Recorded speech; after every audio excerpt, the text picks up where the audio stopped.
Hello students, इस video में हम लोग 1 ऑन 2 अर्थात एक या छात्र पर कुछ क्वेश्चन और लगाएंगे। ये क्वेश्चन संबंधित है एनसीईआरटी की एक्सरसाइज 1.2 का, जिसे क्वेश्चन नंबर 5 है। और आपको दिया गया है एक फंक्शन f R2R, मतलब इसका डोमेन भी R है यानी कि रियल नंबर वास्तविक संख्या, और डोमेन भी R है वास्तविक संख्या, और फंक्शन आपका ये है 101 सिग्नम फंक्शन यानी कि चिन्ह फलन।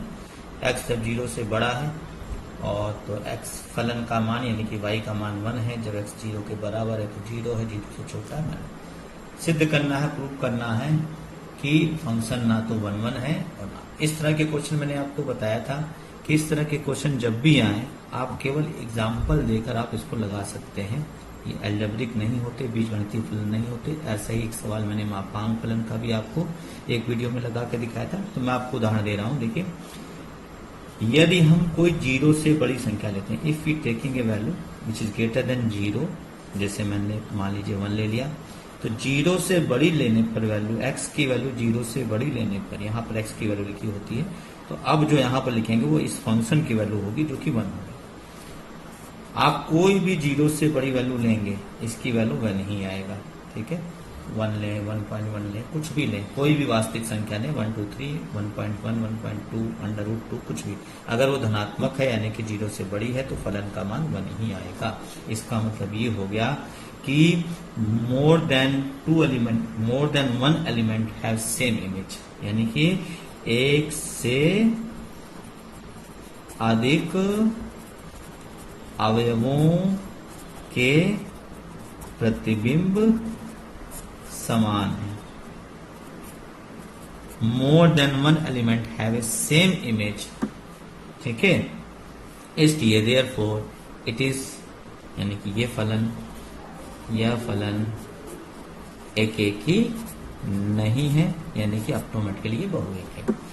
तो अगर एक से अधिक अवयवों के प्रतिबिंब समान है, वैल्यू समान आती है, तो समझ जाइए कि ठीक है वो एक ही नहीं है, अर्थात वो बहुएक है। If more than 1 element have a same image, then the function is not 1 that means many 1। ठीक है, okay, I hope you understand. अब आप को हम लोग ऑन-टू चेक करके दिखाते हैं।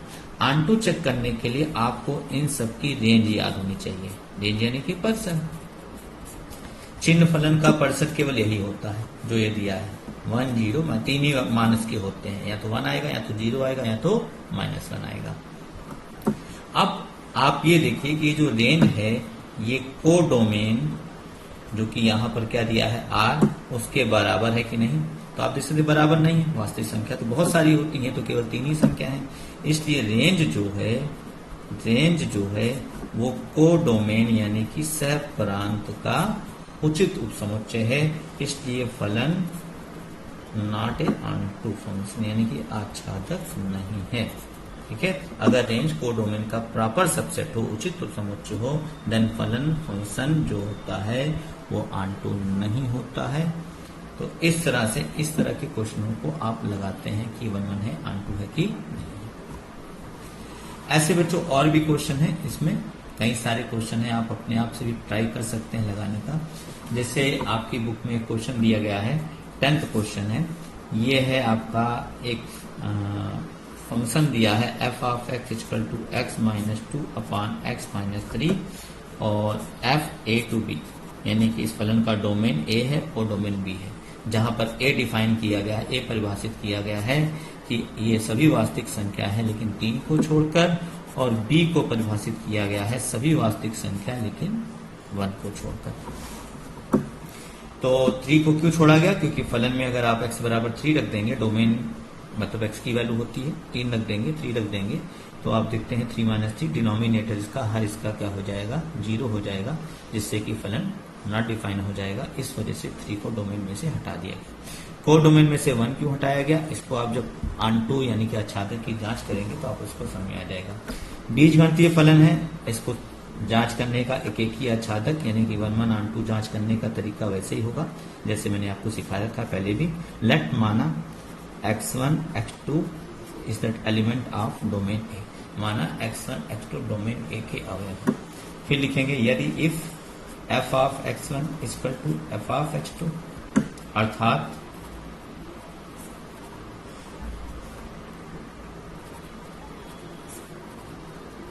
इसको क्रॉस मल्टीप्लाई करेंगे, सॉल्व करेंगे, इसका इधर जैसे आप बीजगणित की चीजें सॉल्व करते हैं सेम टू सेम, ये आपको पता ही होगा। F of X one equal to एक एक की जांच करते हुए यही करते हैं, F of X one equal to F of X two, और इस फलन में x की जगह पर जब x1 रख देते हैं तो एफ ऑफ एक्स वन की वैल्यू आ जाएगी, और जब इसी फलन में आपको इसी फलन में x की जगह पर x2 रख देंगे, रिप्लेस कर देंगे, तो आपको एफ ऑफ x2 की वैल्यू आ जाएगी। तो ये हो गया आपका क्रॉस मल्टीप्लिकेशन। आगे सॉल्व करेंगे, x1 x2 minus 3x1 minus 2x2 minus plus 6, यहाँ भी x1 x2 minus 3x2 minus 2x1 और प्लस 6। तो आप देखेंगे इसमें बहुत सारी चीजें कैंसिल हो रही हैं, जैसे आप देख सकते हैं आपको कैंसिल होती चीजें नजर आएंगी। ये देखिए x1 x2 कैंसिल हो रहा है, 6 कैंसिल हो जाएगा, और 2x1 को ट्रांसफर करके इधर लाएंगे, कुल मिलाकर आपका ये आ जाएगा x1 इक्वल टू x2, यानी कि x1 इक्वल टू x2। इसका मतलब फलन क्या है, एक एक ही है, 1 1 है। क्यों? क्योंकि जब f ऑफ x1 बराबर f ऑफ x2 सपोज करने पर ये दोनों इक्वल आ जाते हैं, तो हम कहते हैं कि फलन क्या है, एक एक ही है, 1 1 है। और देखिएगा अब आंटू की चेकिंग करते हैं। आंटू कैसे चेक करते हैं, लेट एक एलिमेंट आप मानिएगा, let there is element of y which lie within codomain, अर्थात एक अवयव y है जो कि कोडोमेन में उपस्थित है, और इफ यदि इसको किसके बराबर करेंगे, y वैल्यू किसके इक्वल होती है, f ऑफ x के, f ऑफ x की वैल्यू रखेंगे और क्रॉस मल्टीप्लाई करके x की वैल्यू निकालेंगे। कैसे निकालेंगे देख सकते हैं, y को उधर yx माइनस 3y, सारे x वाली चीजें एक तरफ कर लीजिए, 2 को उधर ले जाइए। जैसे अलजेब्रा में चीजें सॉल्व करते हैं हम लोग वैसे सॉल्व कर रहे हैं। x की वैल्यू निकालना है तो x को सारे x एक तरफ, बाकी सब एक तरफ कर लीजिए, और आपको x की वैल्यू मिल जाएगी 2 माइनस 3y अपान 1 माइनस y।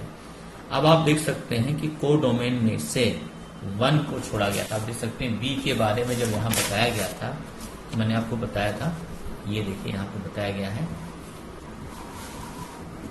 ये है कोडोमेन के बारे में कि सभी वास्तविक संख्या 1 को छोड़कर, 1 को छोड़ा गया क्योंकि जब आप यहाँ y की वैल्यू 1 रखेंगे तो ये x की वैल्यू नॉट डिफाइन हो जाएगी, नहीं कि इस भिन्न का हर डिनोमिनेटर, फ्रैक्शन का जो डिनोमिनेटर है वो 0 हो जाता है, इसलिए कोडोमेन में से हमने 1 हटा दिया। अब आप देख सकते हैं कि ये y की सभी वैल्यू के लिए डिफाइन है, और ये रियल भी है, वास्तविक भी है, सभी के लिए डिफाइन हो और इसको डोमेन के द्वारा स्वीकार किया जाता हो। और डोमेन आपका क्या है, ए क्या है आपका, वास्तविक संख्या है 3 को छोड़कर। तो अब यहाँ पर आपको करना क्या है, आपको केवल यहाँ पे थोड़ी सी लैंग्वेज लिख देनी है कि ईच एलिमेंट ऑफ कोडोमेन, यानी कि कोडोमेन में कोई भी एलिमेंट आप लेते हैं, ठीक है, कोडोमेन में कोई भी एलिमेंट लेते हैं, कोडोमेन में उपस्थित प्रत्येक अवयव y के लिए डोमेन में सदैव उसका पूर्व प्रतिबिंब 2 माइनस 3y अपान 1 माइनस y, यानी कि यही उपस्थित रहता है। इसलिए रेंज बराबर कोडोमेन, इसलिए प्रतिचित्रण यानी कि फलन क्या है, आच्छादक, ये आप लिख देंगे। तो क्या मतलब हुआ, मतलब हुआ कि कोडोमेन में हम कोई एलिमेंट y सपोज करेंगे तो सदैव उसका पूर्व प्रतिबिंब क्या बन जाएगा, 2 माइनस 3y अपान 1 माइनस y। कोई भी संख्या कोडोमेन में लेते हैं, जैसे y की जगह पे 2 ले लिया तो यहाँ y का मान 2 रखने पर जो संख्या आएगी वो 2 का पूर्व प्रतिबिंब हो जाएगी। इस प्रकार कोडोमेन के सभी अवयवों के क्या बन जाएंगे, पूर्व प्रतिबिंब बनेंगे। y का कोई भी वास्तविक मान रखा जाएगा 1 को छोड़कर, तो उसका पूर्व प्रतिबिंब हमेशा आपको इसमें y का मान रखने पर प्राप्त हो जाता है। इसका मतलब हुआ कि कोडोमेन के सभी अवयवों के पूर्व प्रतिबिंब बनेंगे। जब सभी अवयवों के पूर्व प्रतिबिंब बनेंगे तो रेंज कोडोमेन की क्या हो जाएगा, इक्वल हो जाएगा, इसलिए फलन क्या हो जाएगा, आंटू। ठीक है, क्या मतलब हुआ, फिर से एक बार बताते हैं।